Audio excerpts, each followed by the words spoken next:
Warahmatullahi wabarakatuh. Ustaz, saya mau tanya, di daerah saya masih ada tradisi tahlilan sampai 7 hari setelah meninggal, 40 hari dan 100 hari menyediakan kue makanan buat yang mengaji dan saudara-saudara yang membawakan kue amplop, lalu membayar orang yang mengaji di rumah yang bayarannya sampai 10 juta selama 1 minggu untuk satu kelompok terdiri dari beberapa orang karena tidak putus selama 24 jam mengaji bergantian.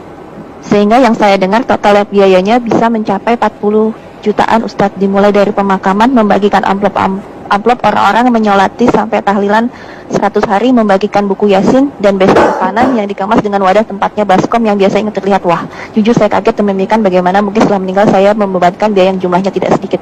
Apakah memang harus seperti itu, Ustaz? Barakallahu fikum. Kita masih melihat tradisi-tradisi di masyarakat yang menjadi sebuah ibadah sebenarnya, bukan tradisi, karena mereka melakukan itu dalam rangka mendekatkan diri kepada Allah Azza wa Jalla. Kalau ukhti bertanya, apakah seperti itu memang yang harus dilakukan? Sehingga ukhti ini bertanya, berpikir, gimana kalau aku mati nanti? Harus menyediakan uang 40 juta atau 30 juta yang akan menjadi beban buat keluarga. Apakah memang seperti itu yang diajarkan? Sehingga kalau nggak seperti itu, engkau nggak akan diampuni dosa-dosa.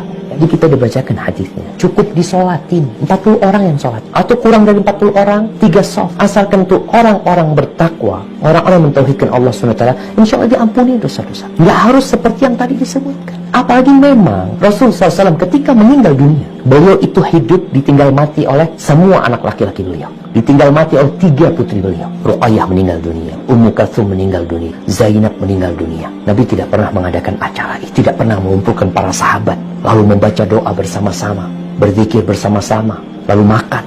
Nggak ada. Ketika Nabi SAW meninggal dunia, apakah Abu Bakar melakukan itu? Tidak. Ketika Abu Bakar meninggal dunia, apakah Umar melakukan itu? Tidak. Ketika Umar meninggal dunia, apakah Utsman melakukan itu? Tidak. Ketika Utsman meninggal dunia, apakah Ali bin Abi Thalib melakukan itu? Tidak. Nggak ada. Terus gimana supaya diampuni? Betapa mudahnya sunnah Rasul SAW.